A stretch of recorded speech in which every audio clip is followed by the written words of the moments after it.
Salve, salve, meu povo! Tudo bem, tudo jóia, tudo beleza? Sejam bem-vindos ao meu canal, sou o professor Carlos César Iga de Goiânia, Goiás, e aqui nós compartilhamos o nosso amor pela história. Vamos ver o que aconteceu hoje na história, hoje dia 16 de junho. Vamos lembrar algumas datas que marcaram esse dia tão importante, esse dia tão histórico. Nesse momento, no Hoje na História, eu seleciono alguns eventos que aconteceram nesse dia, dia 16 de junho. E no dia 16 de junho de 1950, nós lembramos a inauguração do estádio jornalista Mário Filho, o famoso estádio do Maracanã, lá no Rio de Janeiro. Ele foi construído durante o governo do presidente Eurico Gaspar Dutra. Inclusive aqui no meu canal tem um vídeo que fala sobre o governo Dutra, assista lá que tá bom demais. O estádio do Maracanã foi construído para a Copa do Mundo que foi realizada no Brasil em 1950. Foi a primeira Copa do Mundo realizada depois do final da Segunda Guerra Mundial. Então o Brasil ele vai sediar esse evento tão importante para o nosso futebol. E a seleção brasileira conseguiu chegar até a final contra o Uruguai. Havia uma expectativa muito grande para o Brasil ser campeão em casa, só que os uruguaios acabaram vencendo o Brasil com aquele gol do Didier, que acabou calando o Maracanã. Mais de 100 mil pessoas estavam lá no estádio. Eu que moro em Goiânia, quando eu ouço alguém falar assim, nossa, 100 mil pessoas lá no Maracanã, eu fico pensando, como é que pode, Como é que pode que tanta gente dentro do estádio, E o Didier conseguiu calar, mais de 100 mil pessoas que estavam no Maracanã esperando o primeiro título da nossa seleção. Essa derrota foi tão marcante que ela acabou entrando para a história como Maracanaço. Então o Maracanã já estreou com essa marca, com a derrota do Brasil na final da Copa de 1950. Infelizmente o goleiro Barbosa, que era o goleiro da seleção, ele foi ficou muito marcado por conta desse momento triste, que depois a seleção conseguiu reverter em 1958, com Pelé, Garrincha, Zagallo e Companhia Limitada, conseguiu seu primeiro título mundial dos 5 que a nossa seleção tem. E em 2014 a Copa voltou para o Brasil, e é claro que o Maracanã foi escolhido para ser a final do torneio, a final do Mundial. Acreditava-se que o Brasil iria chegar à final daquele torneio, a final da Copa do Mundo, mas havia um 7-1 no meio do caminho, que não aconteceu no Maracanã, foi no estádio do Mineirão, lá em Belo Horizonte, mas o Maracanã sediou a final da Copa de 2014 entre a Alemanha e a Argentina, que foi vencido pela Alemanha. A Alemanha, junto com a Itália, são as seleções tetracampeãs.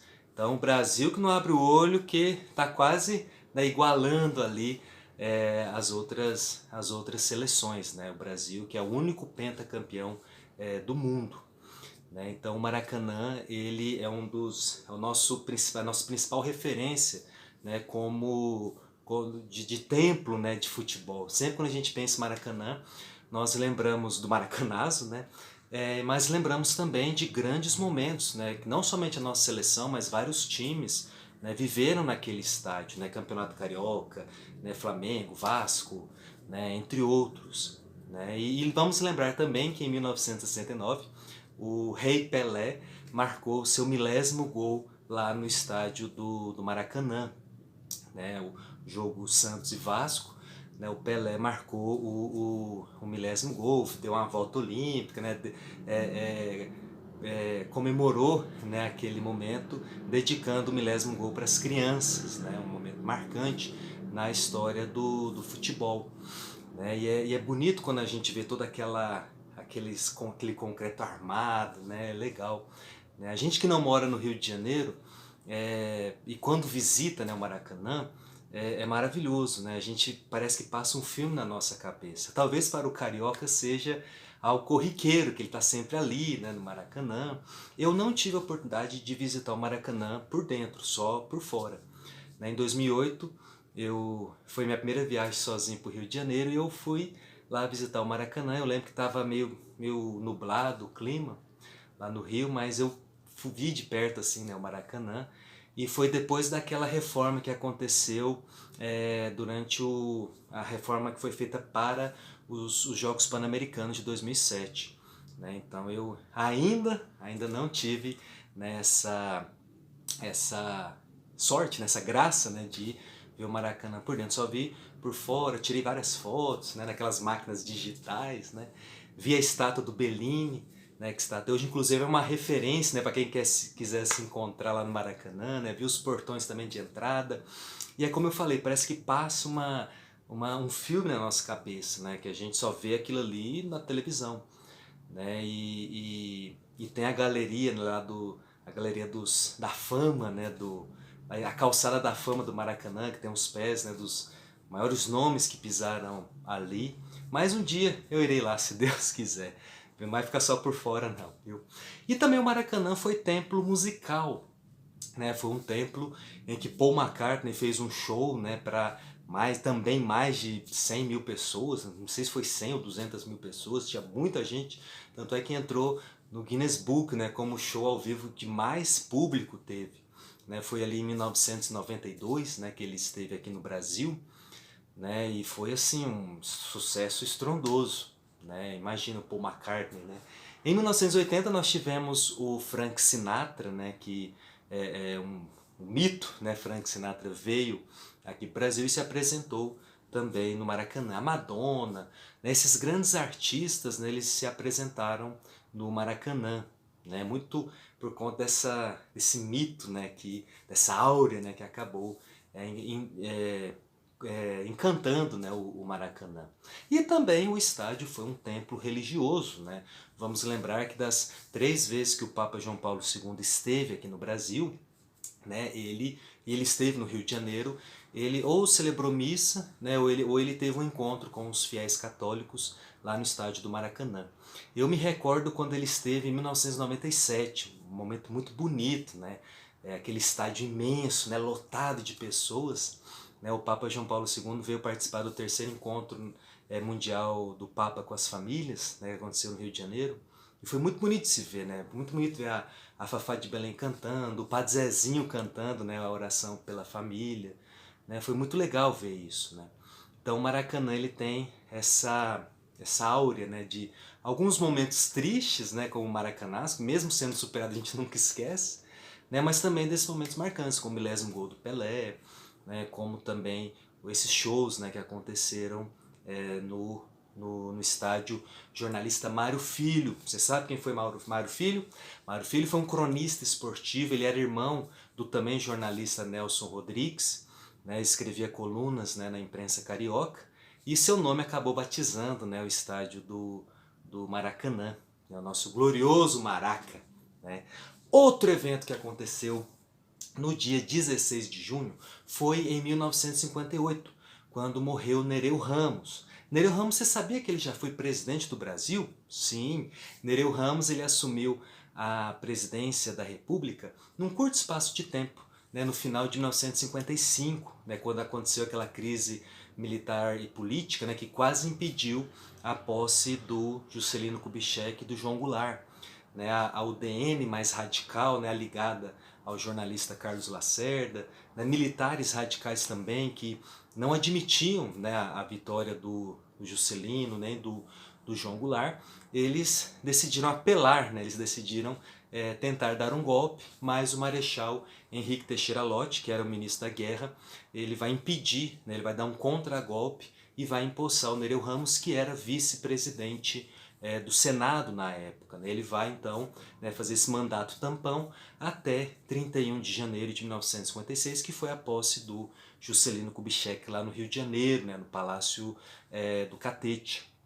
Então Nereu Ramos ele foi um presidente que conseguiu, né, pacificar o país. Né? Ele não somente aceitou, né, o resultado das eleições de 1955, como ele transmitiu o poder para o Juscelino Kubitschek e o João Goulart. Né? O Nereu Ramos, que ele veio lá de Santa Catarina, né, da cidade de Lages, ele foi o último presidente da República que nasceu nos tempos do Império. Ele nasceu em 1888. E o Nereu Ramos, ele foi deputado, né, foi senador, né, por Santa Catarina, foi governador também, né, no período da Era Vargas. Né. E uma coisa interessante, em 1946, né, o Brasil vivia o período da redemocratização, né, depois do fim da ditadura do Estado Novo. E o Nereu Ramos, ele foi eleito vice-presidente. Né? Naquela época se podia eleger presidente e vice-presidente.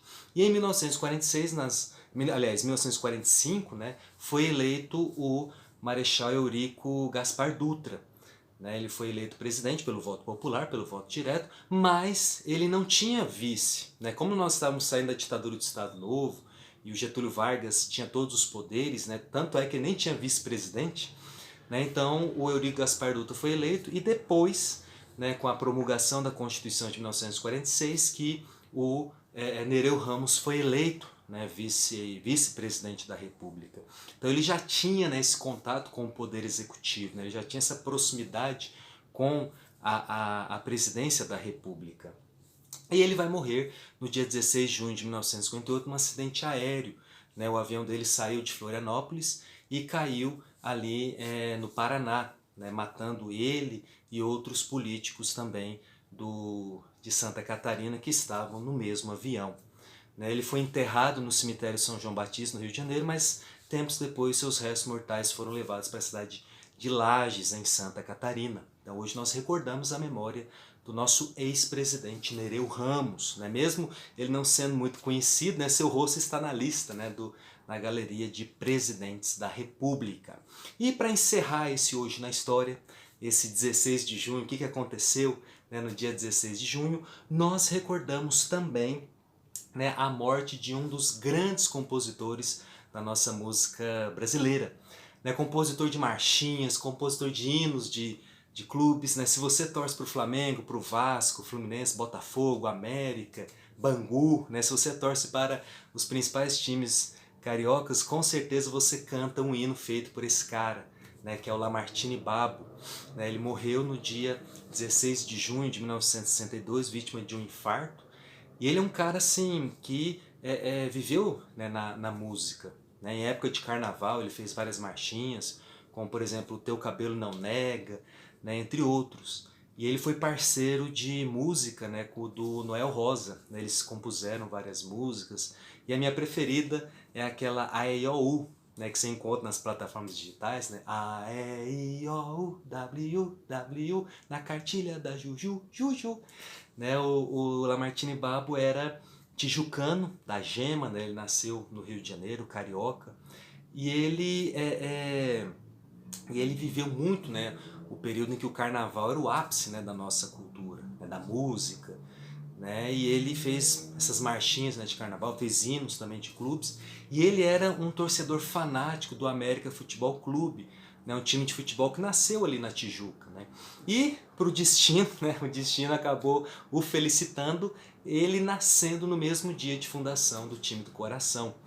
Né? Então o Lamartine Babo, né, ele era conhecido também como Lalá, né, ele vai ter essa ligação muito importante com a América. Né, e não é à toa que ele vai até compor o hino do América Futebol Clube.